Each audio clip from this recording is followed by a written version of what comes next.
How are you? Welcome to the session. My name is Juhi Narula. In this video, we are going to discuss that if you're a working professional, what should you do to prepare for CAT? Obviously, there are a lot of doubts when working professionals plan to appear for CAT, and a major doubt that immediately comes in the mind is that how do you balance your study with 9 hours of job, and plus, if you add commuting hours, it really becomes difficult. So, the first question that immediately occurs in the mind is that since I'm so keen to appear for CAT and get into a top notch MBA college, so should I leave my job? So please understand that when we talk about CAT, it is an IQ based test rather than a knowledge based exam.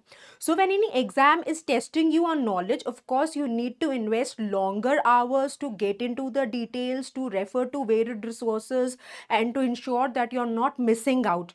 But here, when we talk about CAT, it is not an exam that is testing you on knowledge. Rather, it is a IQ based test. It is an aptitude test. इसको ऐसे समझिए कि कोई भी test जो students को varied background से लेता है और वेरिड बैकग्राउंड्स में भेज देता है।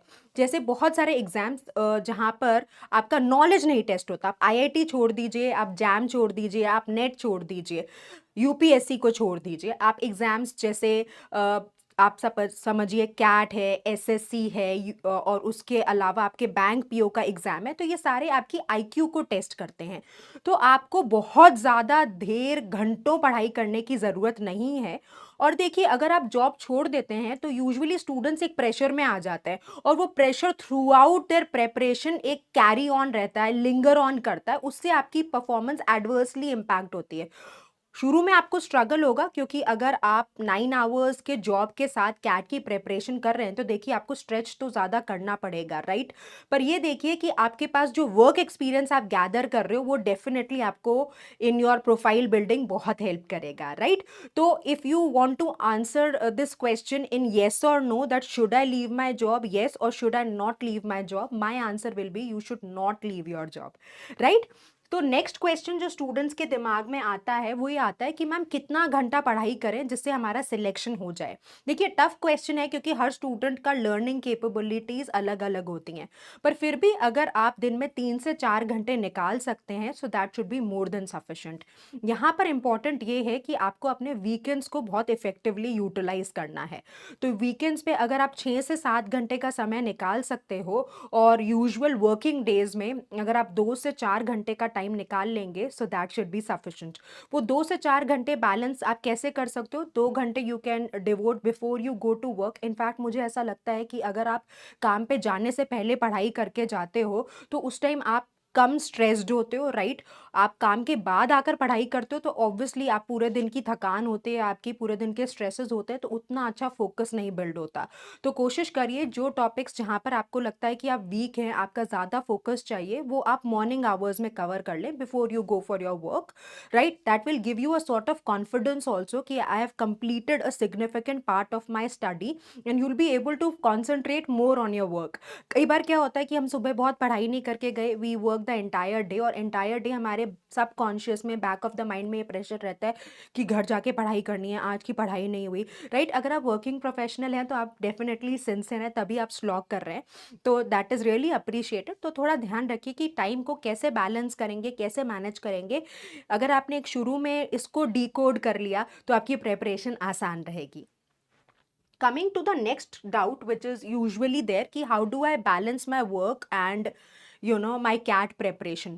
तो जैसा मैंने कहा कि ये एक IQ बेस्ड टेस्ट है, तो यहाँ पर आपको मैनेज कैसे करना है टाइम, आपको मैनेज ऐसे करना है टाइम कि आपकी प्रायोरिटीज राइटली सेट हों, राइट। अगर आपकी प्रायोरिटीज राइटली सेट नहीं है तो फिर यहाँ पर आपकी परफॉर्मेंस डावाडोल हो जाएगी।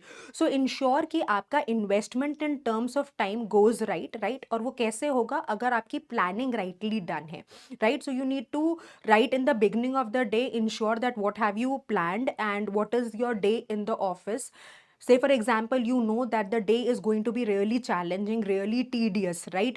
तो आपको लगता है कि आज मुझसे ज़्यादा पढ़ाई नहीं हो पाएगी। कई बार ऐसा भी होता है कि हमको कोई ऑफिस के लिए प्रिपरेशन करनी होती है, कोई पीपीटी प्रिपेयर करनी होती है, आपका प्रेजेंटेशन होता है, या आपको ट्रैवल करना होता है सम स्पेसिफिक डेज। तो आप ऐसा अगर ये सोच के चलेंगे कि कुछ ऐसे 1 या 2 दिन अगर मेरे 15 दिन में या महीने में आते हैं, तो आप वहाँ पर लग्ज़री ले सकते हैं उस दिन पढ़ाई ना करने की। But of course it can not be a regular affair.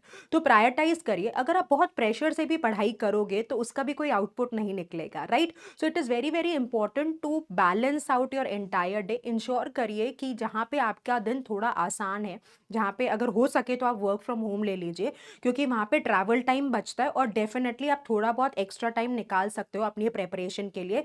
Also when you are even if you're engaged for the entire day, you can still get half an hour, 1 hour accordingly, right? Or of course travel time to reduce hota hi hai. So if that is one particular option available for you where you can opt for work from home, you can definitely use that. जो next important question आता है, so what should be the first step? देखिए, first step यही है कि आप अपना स्वॉट analysis कर लीजिए। आप आइडेंटिफाई कर लीजिए कि कौन से एरियाज आपको सबसे ज़्यादा दुख देते हैं और कौन से एरियाज हैं जहाँ पे आप स्ट्रांग हो। जैसे वर्किंग प्रोफेशनल्स, कईयों को ये कॉन्फिडेंस होता है कि मैथ्स तो बहुत आसान है। मतलब ऐसा नहीं है आसान है तो मेहनत नहीं करनी, nowhere I am trying to say that कि आप कोई भी सेक्शन बिना पढ़े, बिना मेहनत किए, बिना टाइम को इन्वेस्ट किए अगर एग्जाम दे आओगे तो आप पेपर निकाल लोगे, ऐसा नहीं होगा, right? So you need to know how the game is played, right? But it is really important that you actually decide the time very effectively, right? Equally नहीं, effectively, ये जानना बड़ा ज़रूरी है, क्योंकि स्टूडेंट्स क्या करते हैं, सोच लेते कि 1 घंटा इंग्लिश, 1 घंटा डेटा प्रोटेक्शन, 1 घंटा एलआर, 1 घंटा क्वांट। तो देखिए, इक्वल डिस्ट्रीब्यूशन पे काम नहीं चलेगा। हो सकता है आपका इंग्लिश बहुत वीक है, बहुत मेहनत मांगता है, तो आपको 2 घंटे का टाइम इन्वेस्ट करना पड़े। या आपका मैथ्स अच्छा है तो आपका 40-45 मिनट 5-6 सवाल निकालिए तो भी आपका काम चल जाएगा।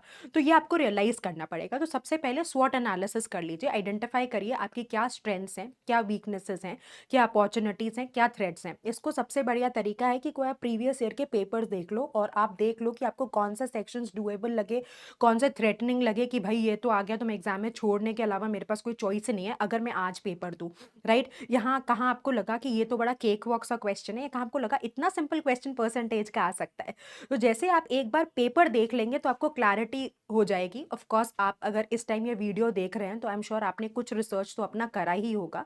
तो राइट, पेपर पे लिखिए, कुछ हवा में बातें मत करिए, right? So you should have numbers in front of you. Maybe you can see that question number 1 or passage number 1 of a verbal ability section, VARC section. This passage was very challenging. यानी 4 questions में मुझे जोर आएगा करने में।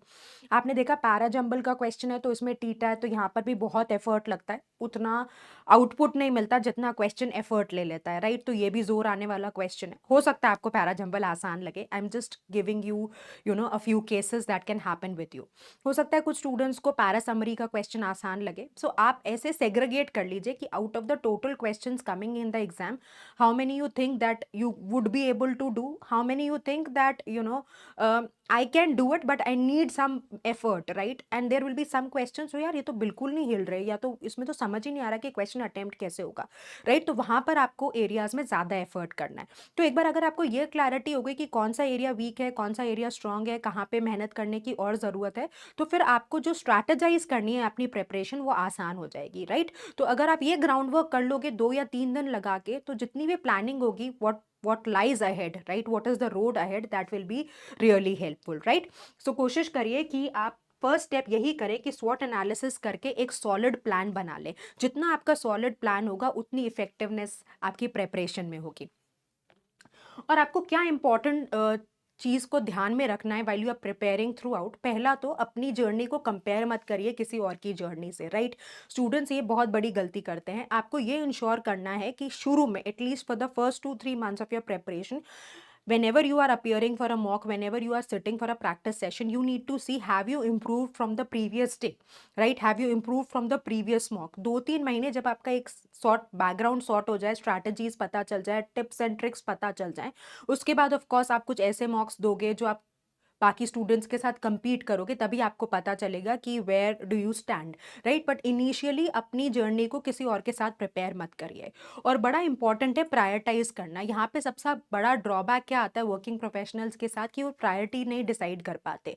तो जैसे मैंने कहा कि अगर आपकी प्लानिंग सॉर्टेड है तो प्रायोरिटी आप डिसाइड कर पाओगे, राइट? और दूसरा, you have to see where to give focus to your work and where do you give focus to your study, right? तो यही एक ट्रिकी गेम है। अगर आपने इसको समझ लिया तो आपकी प्रिपरेशन सॉर्टेड रहेगी, आपको कोई डिफिकल्टी नहीं आएगी, right? So this brings us to the end of the discussion. I hope you are sorted and you are ready to crack CAT. विश्वास रखेंगे तो बहुत सारे ऐसे स्टूडेंट्स हैं मेरे जिनको मैंने पढ़ाया है, जिनका एब्सोल्युटली चैलेंजिंग वर्किंग सिचुएशंस थी और फिर भी वो कैट का पेपर निकाल पाए। तो मेरा पर्सनल एक्सपीरियंस ये कहता है कि अगर आपकी सिंसियरिटी है, डेडिकेशन है, एफर्ट्स में कंसिस्टेंसी है और राइट डायरेक्शन में एफर्ट है, तो this is definitely a doable task. Keep working hard, stay consistent, all the best.